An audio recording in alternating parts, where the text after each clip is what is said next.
చిరస్మరణీయమైన చివరి దర్శనం. శ్రీ సాయిబాబాతో తర్కడ్ కుటుంబం వారి ప్రత్యక్ష అనుభవాలను వివరించడం పూర్తి చేశాను. తర్కడ్ కుటుంబానికి శ్రీ సాయిబాబాతో సహచర్యం కలగడానికి కారణం వారి పూర్వజన్మ సుకృతమేనని ఇప్పుడు ప్రతివారు ఖచ్చితంగా ఒప్పుకుంటారు. వారు బాబా నుంచి ఎప్పుడూ ఏదీ కోరుకోలేదని మీరు గమనించే ఉంటారు. వారు మొదట షిరిడీ వెళ్ళింది కూడా శారీరక బాధ నుండి ఉపశమనం కోసమే అయినప్పటికీ, వారి షిరిడీ రాకకు గల కారణాన్ని బాబాకు తెలియపరచవలసిన అవసరం కూడా రాలేదు. వారి ఆలోచనను బాబా ఉన్నది ఉన్నట్లుగా చదివి, వారిపై తమ అనుగ్రహాన్ని కురిపించి, వారిని తమ హక్కున చేర్చుకున్నారు. కాలానుగుణంగా బాబాతో వారి అనుబంధం మరింత బలపడింది. ఈ బంధం ఎప్పటికీ ఇలాగే కొనసాగాలని మనస్ఫూర్తిగా బాబాను ప్రార్థిస్తున్నాను. అది 1918వ సంవత్సరం నవరాత్రి రోజులు అనుకుంటాను. వృద్ధాప్యం వల్ల బాబా ఇద్దరు భక్తుల సహాయంతో నడిచేవారు. ఒకరోజు సాయంత్రం మా నాన్నగారు పెట్రోమాక్స్ దీపాలను వాటి వాటి స్థానాలలో ఉంచిన తర్వాత బాబా చాలా అలసటగా ఉండటం గమనించారు. బాబాకు కాస్త ఉపశమనంగాను, సౌఖ్యంగాను ఉంటుందని ఆయన బాబాతో, "బాబా కాళ్ళు ఒత్తమంటారా" అని అడిగారు. "నీ తృప్తి కోసం నువ్వు కోరుకున్నట్లుగానే కానీ" అన్నారు బాబా. మా నాన్నగారు బాబా పాదాల వద్ద కూర్చుని బాబా పాదాలు ఒత్తసాగారు.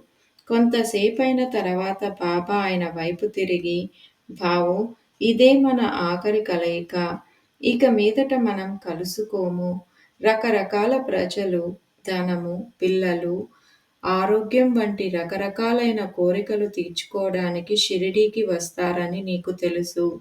నేను ఎవ్వరినీ నిరాశపరచక వారి తరపున భగవంతుడిని ప్రార్థిస్తాను. భగవంతుడు కూడా నా ప్రార్థనలకు అనుకూలంగా స్పందించి వారి అవసరాలను తీరుస్తాడు. నా దగ్గరకు వచ్చి ఏమీ అడగని వాళ్ళలో నువ్వు కూడా ఒకడివి. నీకు వివాహం అవ్వకపోవడం వల్ల, సంసారం లేకపోవడం వల్ల నీకు ఏదీ అవసరమనిపించకపోవచ్చు. కానీ బావూ, మనం ఇక ఎప్పటికీ కలుసుకోలేము. కాబట్టి నీకు కావలసింది ఏది అయినా అడుగు. లేకపోతే నువ్వింతవరకు నాకు చేసిన సేవలన్నింటికీ నేను నీకు ఎప్పటికీ రుణపడిపోతాను" అన్నారు.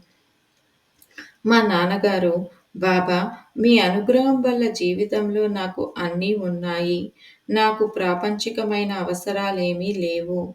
మీ ఆశీర్వాదాలు ఎల్లప్పుడూ నా మీద ఉండేలా మాత్రం అనుగ్రహించండి. భవిష్యత్తులో ఎటువంటి పరిస్థితులలోనూ మీరు నా స్మృతిపథం నుంచి మాత్రం తొలగిపోకుండా ఉండేలా వరమివ్వండి" అని అన్నారు. అప్పుడు బాబా, "బావూ, నా భక్తుల విధి నిర్వహణకు నేను బద్ధుడను. ప్రత్యేకంగా నీ కోసం ఏదైనా కోరుకోమని నేను అడుగుతున్నాను. కారణం ప్రతి మానవుడికి తనకంటూ ఒక ప్రత్యేకమైన గుర్తింపు ఉంటుంది. తమ జీవితం విజయవంతంగా సాగడానికి బయట నుంచి సహాయం అవసరమవుతుంది. అందువల్ల మొహమాట పడకుండా అడుగు" అన్నారు.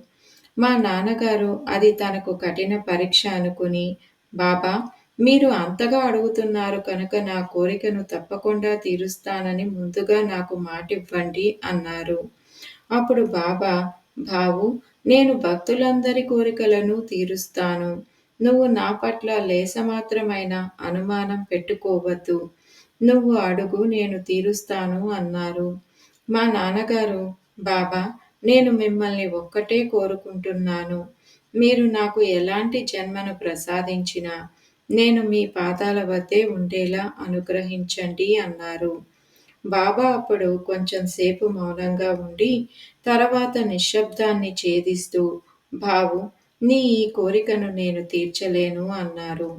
మా నాన్నగారు, "బాబా, నా అంతట నేనుగా మిమ్మల్ని కోరలేదు. ఈ విషయంలో మీరే బలవంత పెట్టారు. ఇది తప్ప మీ నుండి నాకింకేమీ అవసరం లేదు" అన్నారు. అప్పుడు బాబా చిరునవ్వు నవ్వి, "బావూ, ఎంతోమంది షిరిడీకి వస్తారు. కానీ నీలాగా నన్ను పూర్తిగా అర్థం చేసుకున్నది కొద్దిమందే. నీ కోరికతో నువ్వు నన్ను శాశ్వతంగా బద్ధుణ్ణి చేద్దామనుకుంటున్నావు. ఈ విధంగా ఎవరితోనూ బంధం ఏర్పరచుకోవడానికి నాకు నా దేవుడి నుండి అనుమతి లేదు. అయినప్పటికీ నువ్వు నిరాశపడనవసరం లేదు. మన తర్వాత జన్మలో మనకు 10 సంవత్సరాల వయసప్పుడు మనమిద్దరం కలిసి కూర్చుని ఒకే కంచంలో తింటామని మాట ఇస్తున్నాను అన్నారు. నాన్నగారు మీ ఇష్టం బాబా అన్నారు. ఒక్క మాటలో చెప్పాలంటే మరుసటి జన్మలో మరలా కలుస్తానని మా నాన్నగారికి బాబా ప్రమాణం చేశారు. మా నాన్నగారు సంతృప్తి చెంది వెంటనే బాబాకు సాష్టాంగ నమస్కారం చేశారు. బాబా ఆయనను లేవనెత్తి తన ప్రక్కనే ఉన్న ఊదీ కుండలో చేయి పెట్టి చేతి నిండా ఊదీ తీసి మా నాన్నగారికిచ్చి, బాబూ, దీనిని ప్రాణప్రదంగా భద్రపరచుకో. బాగా అవసరమైనప్పుడు మాత్రమే ఉపయోగించు. జీవులలో పోయిన ప్రాణాన్ని తిరిగి ప్రవేశపెట్టేంత అనంతమైన శక్తి ఈ ఊదిలో ఉంది అని అన్నారు. అప్పుడు సంధ్య ఆరతి సమయం అయింది. ఆ క్షణంలో మా నాన్నగారికి ఎంతో సంతృప్తి కలిగిన అనుభూతి కలిగింది. అదే సమయంలో బాబా అదే తమ ఆఖరి కలయిక అని చెప్పడం వల్ల కాస్తంత విచారమూ కలిగింది. మరునాడు బాబా ఆయనను ముంబై వెళ్ళిపొమ్మని చెప్పారు. ఇంటికి చేరుకోగానే ఆయన షిరిడీలో జరిగినదంతా తన తల్లిదండ్రులకు చెప్పారు. వారు ఒక చిన్న వెండి బాక్సు కొని దానిని బాబా ప్రసాదించిన ఊదీతో నింపారు. ఆ ఊదీని భగవంతుడే స్వయంగా ప్రసాదించిన అమృతంలా వారు భావించారు. మాలో ఎవరికైనా తీవ్రంగా సుస్థి చేస్తే నయమవడానికి మా నాన్నగారు నీళ్ళల్లో ఆ ఊదీ కొంచెం వేసి మాకు త్రాగడానికివ్వడం నాకు ఇంకా గుర్తుంది.